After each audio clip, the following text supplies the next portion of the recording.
Muito bem, eu vou compartilhar a tela aqui com vocês e a gente vai só dar uma repassada bem rapidinho nos slides e nos pontos ali que a gente já estudou, tá? A gente chegou bem até a metade, justamente a metade do texto, tá? Na aula passada, e a gente conclui agora. Deixa eu só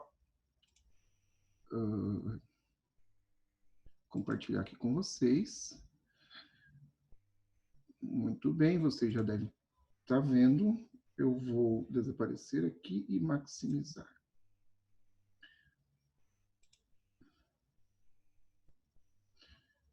Então, o livro é esse, né, gente? É o livro Sociologia, da editora Artmed.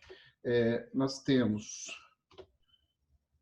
a introdução, né, onde ele começa a falar sobre a globalização, tá? E aí o capítulo do livro, né, Mundo de Mudanças, acho que é esse, deixa eu só ter certeza aqui.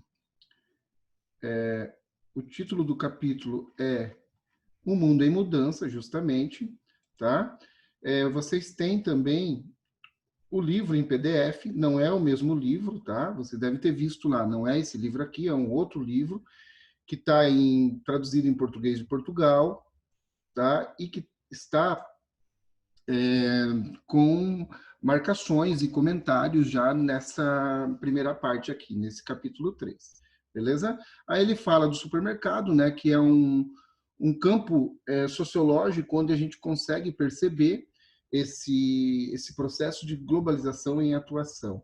Aí ele vai dizendo, né, que esse processo ele vai possibilitar integrar as nossas ações locais, nossos contextos locais, com ações e contextos mais amplos que se estendem pelo mundo, certo? E isso devido a quê? A um enorme um desenvolvimento nos setores de comunicação e transporte, tá? Que a partir da Guerra Fria, do final da Segunda Guerra Mundial, se intensificam. É válido a gente lembrar, gente, que também que esse processo de globalização ele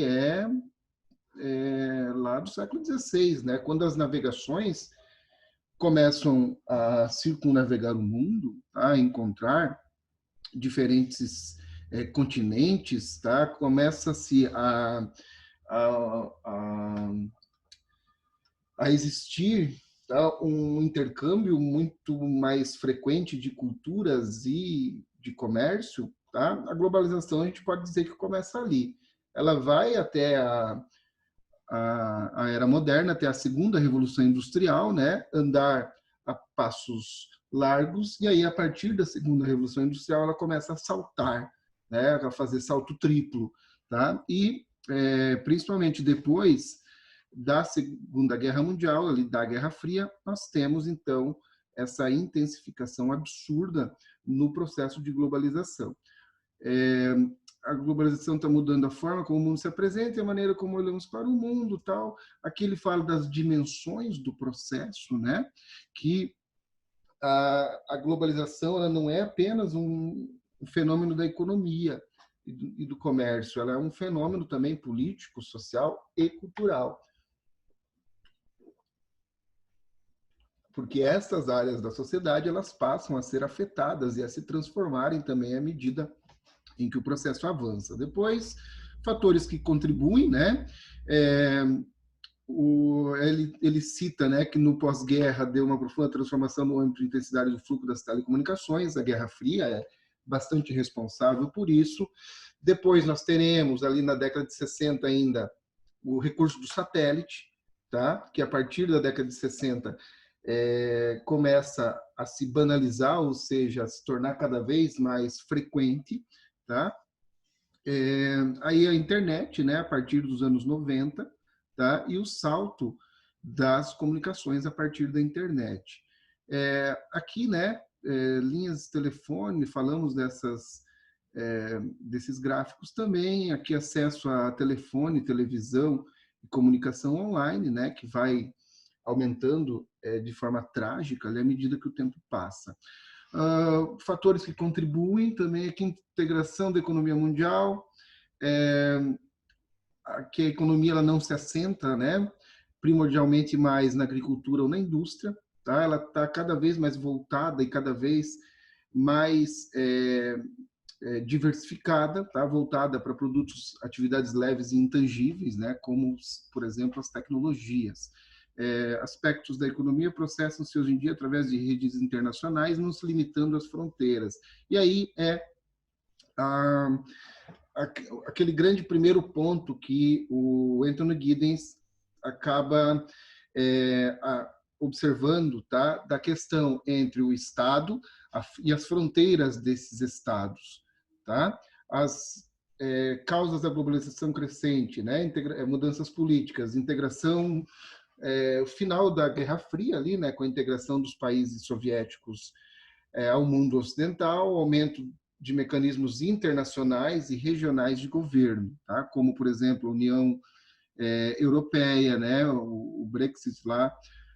Aqui a gente tem, por exemplo, a OEA, né? No continente americano, nós temos aqui na América do Sul, o Mercosul. Então, esses polos, gente, tá? Esses polos integrados, eles vão passar a acontecer a partir dos anos 2000, se eu não me engano, o Mercosul de quando não lembro agora, mas é ali década de 90, 2000, tá? E são integrações, gente, onde as próprias fronteiras para os países que fazem parte desses grupos, tá? Desses polos, se tornem fronteiras mais simples de se ultrapassar, tá? Por exemplo, se você for viajar para países do Mercosul, tá? Em função do Mercosul, você pode tranquilamente, com a sua identidade, passar pela aduana, passar pela fronteira, sem a necessidade, por exemplo, do passaporte,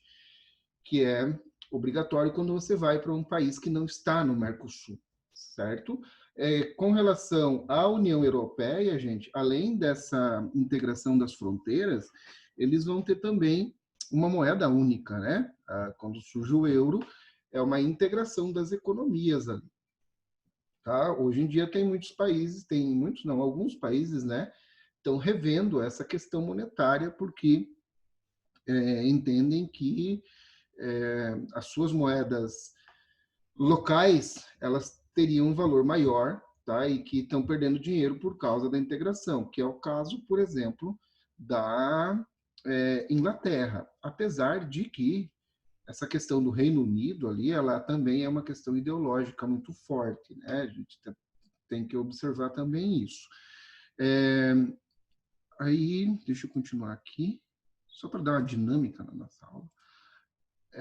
Mecanismos de regulamentação de caráter globalizado, né? Então a gente viu as ONGs, que são organizações não governamentais, e vimos também as organizações intergovernamentais, como por exemplo, né, a ONU. Aqui a primeira delas, né, foi a União Internacional das Telecomunicações, tá, do telégrafo. Aqui as ONGs, né, e nós paramos, eu acho, falando sobre os debates, né, sobre a globalização. Antes dos debates, ali dos 3 grupos, nós temos os fluxos de informação, que, em função da capacidade, né, de levar informação para o mundo todo com uma velocidade enorme, os meios de comunicação eles acabam integrando os indivíduos, tá, dentro de uma mesma bolha, digamos assim, social, tá? Então, eventos locais, eles são transformados em acontecimentos globais pelo meio da comunicação. Aí existe também um fato a se pensar, né? Em diversos aspectos, tá? O mundo ele está interligado, querendo nós existindo a globalização ou não, como por exemplo a questão ambiental, né? O meio ambiente ele é tudo interligado E eventos que acontecem localmente vão, de certa maneira, cedo ou tarde, né, influenciar o restante do mundo. Tá? Então, a gente, por exemplo, as queimadas, né? Queimadas na Amazônia, no Pantanal, aquela coisa toda. Ela é uma coisa local ali, né, da região norte e centro-oeste, só que ela influencia, por exemplo, o clima e o equilíbrio das lavouras do sul, por causa aumenta o número de tempo de estiagem, essas coisas, tá? E esses eventos, gente, eles podem ser sentidos a nível mundial também, tá? Como, por exemplo, a questão do efeito estufa, do aquecimento global. É em função de eventos locais, tá? Que contribuem para esse evento a nível global. Aí tem também tá, o que o Giddens vai chamar de reorientação do modo de pensar das pessoas, passando-se do nível nacional para o nível global.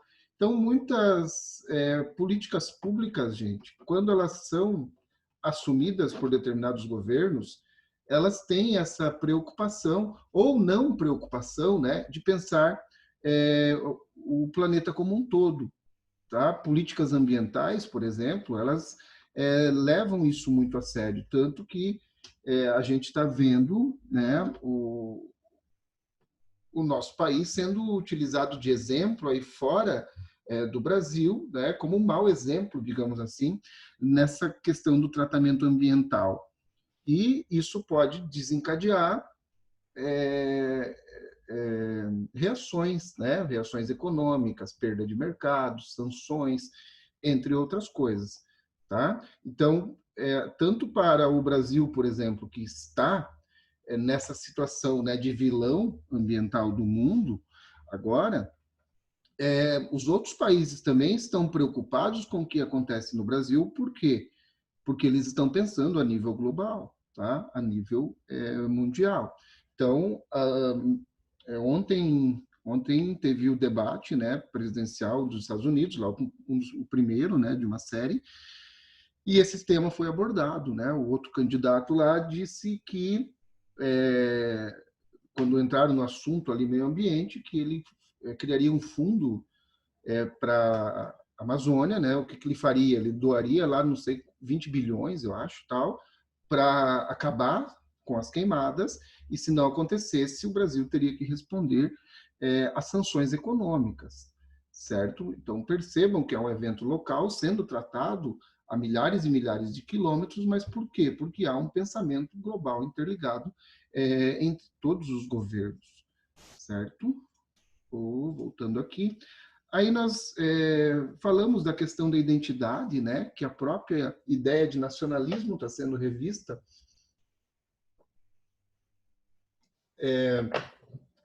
em muitos lugares em função desse mundo cada vez mais interligado, globalizado. Falamos das empresas transnacionais, né? Que, segundo o Giddens, elas são cruciais, né, para a difusão das novas tecnologias, são atores decisivos nos mercados, tá? Aqui, né, são o eixo da economia mundial contemporânea. Aí tem aqui esse gráfico é muito legal, né, é de 97, mas de multinacionais que faturaram no ano mais do que o PIB de diversos países. E aí a gente entra no debate em torno da globalização. Tá? No momento em que o Giddens escreve esse livro, é de 2005, a globalização ela é uma coisa que está começando a ser pensada. E aí, dentro do início, né, desse pensamento, vão surgir três correntes, três linhas de raciocínio: os céticos, os hiperglobalizadores e os transformacionistas. Os céticos, eles dizem que a globalização ela não é tudo isso que se fala, tá? Que hoje a economia ela é menos globalizada do que no século XIX, tá? Inclusive. E aí eles vão embasar isso dizendo que os grupos regionais que existem lideram a questão comercial no mundo, tá? Os grupos nacionais, regionais, União Europeia é regional dentro do continente, Mercosul também aqui na América do Sul, OEA na América do Norte, tá? Então, eles vão dizer que a economia mundial ela não está integrada e nem dependente desse sistema globalizado. E os governos nacionais continuam sendo figuras-chaves com uma importância enorme na regulação e coordenação da atividade econômica, certo? Aí tem o oposto, que são os hiperglobalizadores, que trazem a ideia, né, do fim das fronteiras e da aldeia global. A aldeia global é uma ideia minha, tá? Não é do Giddens. Ela é vista, então, como um processo indiferente às fronteiras nacionais e está produzindo uma nova ordem mundial que deriva de poderosos fluxos de comércio, de produção que atravessa as fronteiras. As próprias nações, os governos nacionais, já percebem, tá, que eles detêm cada vez menos controle sobre sobre a economia, né, e o comércio dentro dos seus países. Peraí. Parou de compartilhar, né, gente? Controle. Aonde que estava? Aqui. Aí, nós temos também o outro grupo, que são os transformacionistas, que vão dizer que a globalização é a força motriz de um conjunto amplo de mudanças que hoje em dia estão a alterar as sociedades modernas. Os níveis atuais de globalização estão a fazer desaparecer as antigas fronteiras entre interno e externo, local e internacional. E as sociedades, as pessoas e os próprios governos, gente, entendendo que essa transformação ela é uma coisa em curso, estão fazendo o quê? Estão tentando dinamizar as suas posturas, né, as suas posturas políticas, a sua postura cultural, tal. Por quê? Porque é necessário uma reestruturação. E aí esse item aqui é interessante, ó. Os países não estão perdendo sua soberania, mas se reestruturando para uma nova realidade social e econômica que não tem como base o território. Tá? O território, o Estado Nacional, ele não é mais a base da realidade social e econômica de mais nenhum país, certo? Os governos entenderam que o mundo deixou de ser centrado no Estado e foram forçados pela globalização a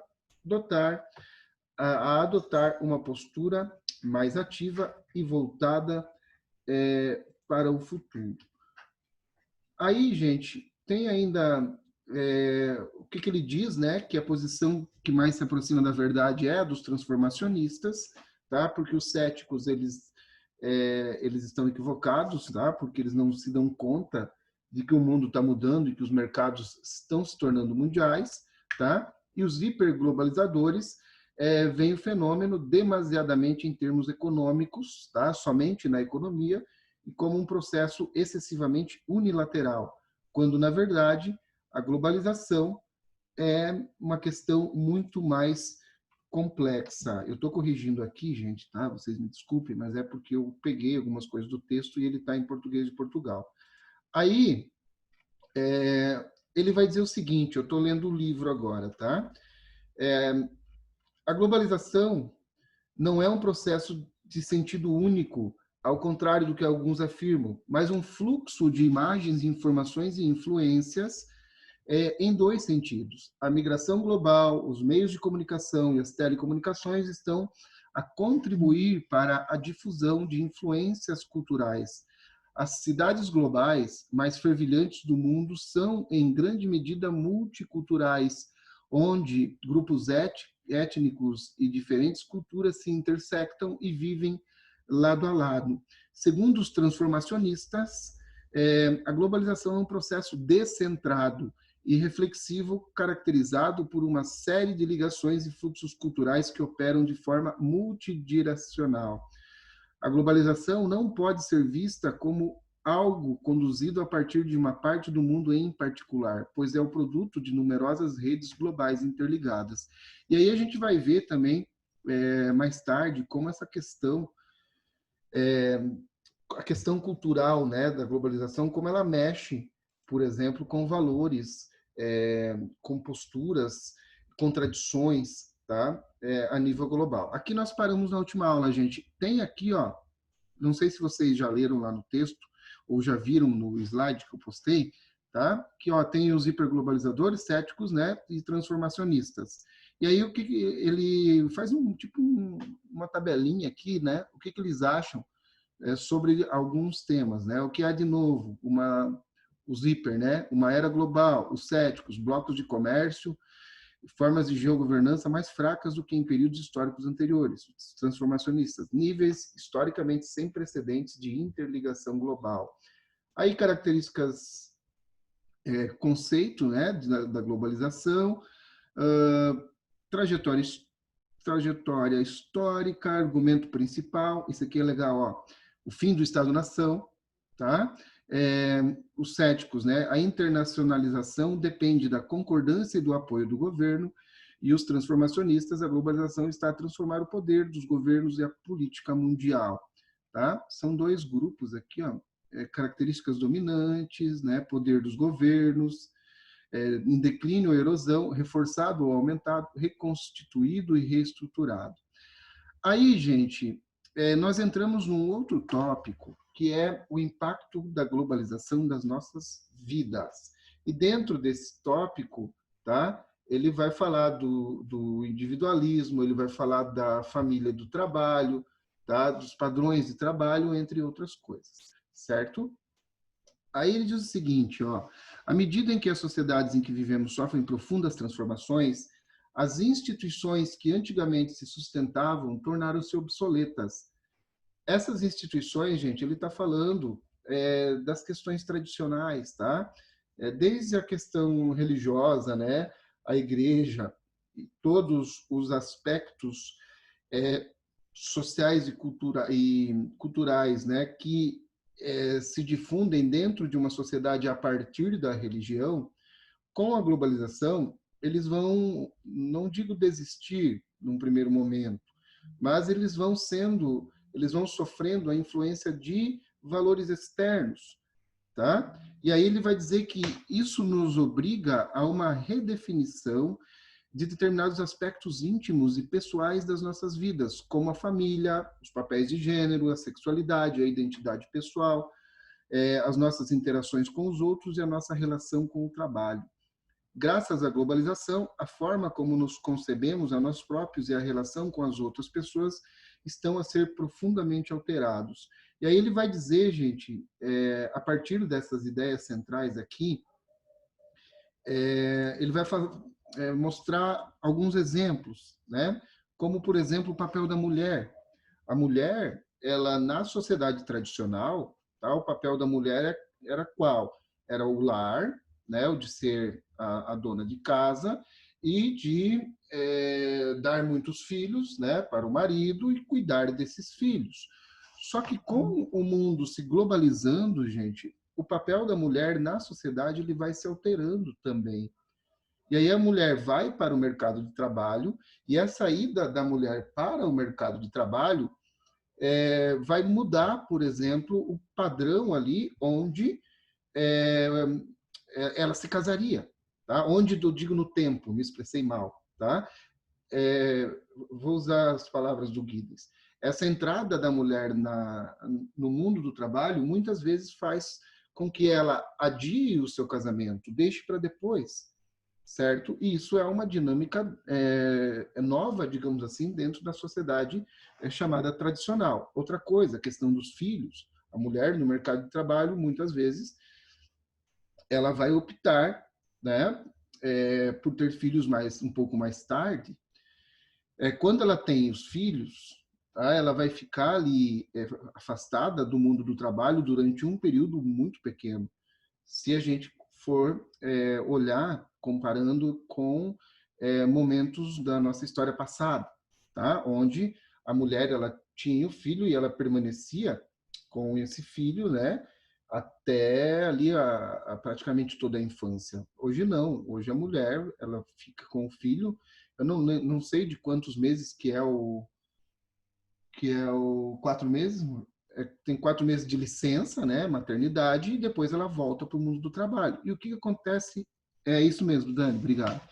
O que acontece, né, com essa família? Ó, a gente está vendo que, analisando a partir da mulher, tá? A gente já chega numa alteração que a globalização proporciona dentro do seio da família, tá? Por quê? Porque essa criança ela vai ter que ser cuidada por alguém, ela vai ter que ficar em casa, né, num determinado momento, e a própria dinâmica da família ela é alterada, tá? Porque aí entra o homem também cada vez mais dentro do mundo doméstico, né? Ele vai começar a necessitar de ajudar a mulher, tá? E aí, entre o necessitar e o tornar uma cultura, digamos assim, um papel masculino dentro do lar, também tem um período, certo? Aí, beleza, esse filho cresce, gente, e ele vai crescer, ele vai ser educado, ele vai ter uma presença dos pais muito menor na sua vida do que a sociedade tradicional, que eu estou falando ali, é, início do século XIX, início do XX, tá? Antes da Segunda Guerra. Ele vai ter uma presença muito menor da família, tá? E ele vai também construir a sua vida de uma maneira totalmente diferente. E aí o Giddens fala, né? Deixa eu até achar aqui para ler para vocês. O Giddens fala da questão... Opa, perdi vocês, gente, achei. O Giddens vai falar sobre a questão das profissões que eram herdadas, tá? Então, assim, o filho mais velho... Deixa eu ler aqui do jeito que ele fala. Tal. Aqui, ó. Nesta época em que vivemos, os indivíduos têm muito mais oportunidades para configurar as suas vidas do que no passado. Antigamente, a tradição e os hábitos exerciam uma influência determinante sobre a vida das pessoas. Fatores como classe social, gênero, a etnicidade e mesmo a religião podiam fechar ou abrir determinadas portas. Nascer-se filho mais velho de um alfaiate, por exemplo, provavelmente quereria dizer que se iria aprender a profissão do pai e ser-se também alfaiate para o resto da vida. De acordo com a tradição, né, o espaço natural da mulher era o lar. E aí ele vai falando essas coisas que eu estou explicando agora para vocês, tá? E ele conclui, né, que a ética, os valores e os estilos de vida dominantes em determinada comunidade forneciam regras relativamente fixas que guiavam as pessoas na sua vida. Sob a globalização, estamos, contudo, perante a emergência de um novo individualismo, no qual as pessoas têm de construir-se a si próprias de modo ativo e construir as suas identidades. À medida que as comunidades locais interagem com uma nova ordem mundial, o peso da tradição e dos valores estabelecidos enfraquece. Os códigos sociais que antigamente guiavam as escolhas e as ações perderam significativamente a importância. Por exemplo, o filho mais velho de um alfaiate pode escolher inúmeros caminhos de vida futuros. Tá? Os quadros tradicionais de identidade estão a dissolver-se, enquanto emergem novos padrões de identidade. A globalização, então, ela está obrigando as pessoas, de certa maneira, a viverem de forma mais aberta, de forma mais reflexiva em função dessas transformações que estão acontecendo na cultura local devido a este processo que é um processo global.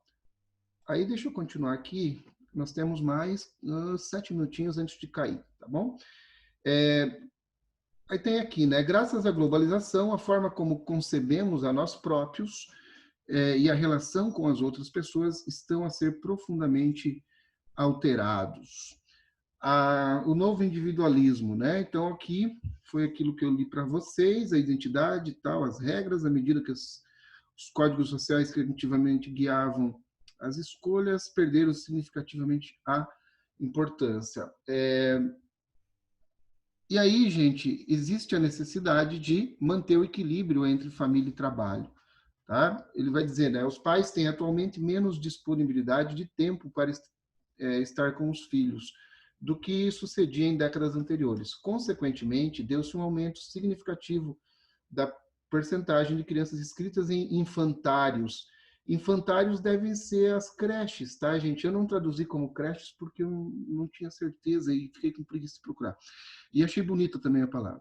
É, e defendem, alguns autores, um acréscimo visível das tensões e do estresse no interior das famílias, à medida que o papel parental do dia a dia passa para as mãos dos educadores profissionais.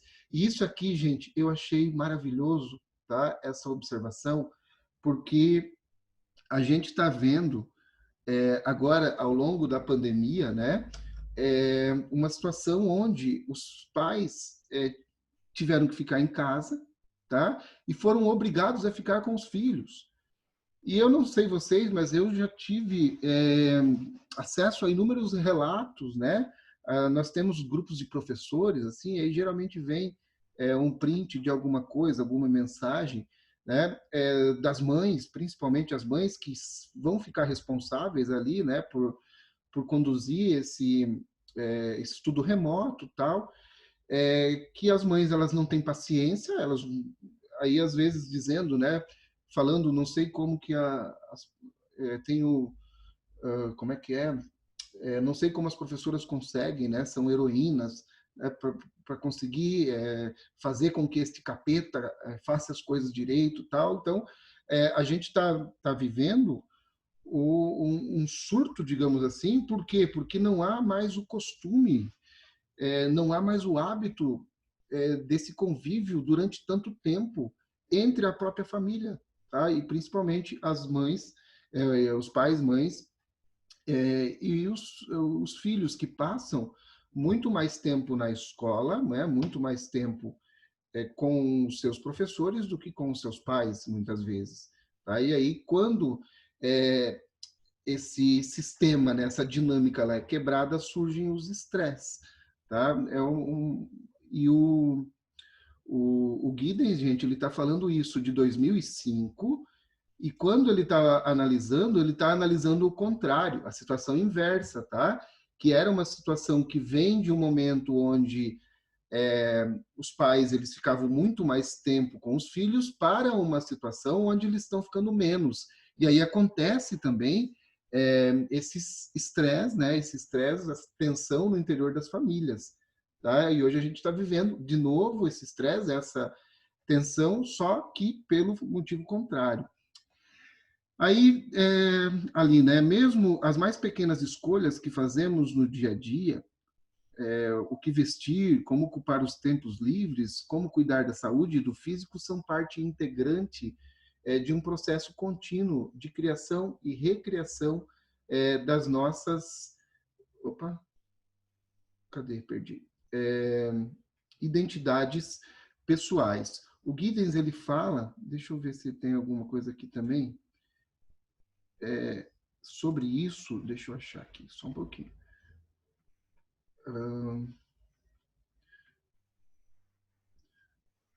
É basicamente isso. Aí entra o segundo item ali, tá, gente? Que é o item padrões de trabalho. Ele vai começar dizendo que o mundo do trabalho, gente, atual, globalizado, ele vai ocupar um lugar central na vida de muitas pessoas, tá? Seja no que diz respeito ao dia a dia, seja em termos objetivos de vida mais amplo. E aí ele tem essa frase aqui, ó, que é maravilhosa, ó. Muitos aspectos da nossa existência, dos amigos aos objetos de lazer, são diretamente influenciados pelos padrões de trabalho, sem contar nas relações interpessoais, né? Porque esse mundo do trabalho, ele ocupa um tempo tão grande das pessoas, tá? Que você acaba transformando o mundo do trabalho no seu mundo, tá? E aí você ali, né, amigos, objetos de lazer, são influenciados pelos padrões de trabalho. A gente pode, por exemplo, fazer um paralelo com a nossa vida na escola, tá? Onde o nosso círculo social estava relacionado aos nossos amigos de escola. Tá? O nosso lazer era com os amigos, essas coisas. Com o mundo globalizado, vai ser, na vida adulta, obviamente, ao invés da escola, o mundo do trabalho. Os novos padrões de comércio e a economia de informação tiveram impacto profundo nos padrões de empregos de longa duração. Aí, gente, nós seremos derrubados e a gente volta falando nisso, tá? Das profissões que acabam deixando de existir por causa da tecnologia, da globalização e de pessoas que caem em situações de longo desemprego, tá? Porque elas estavam acostumadas a desempenhar um tipo de trabalho, esse trabalho ele deixa de existir por N motivos, e a pessoa não tem a qualificação para fazer os outros novos tipos de trabalho que estão surgindo, tá bom? Gente, falta aqui um minutinho, eu vou pausar aqui a gravação.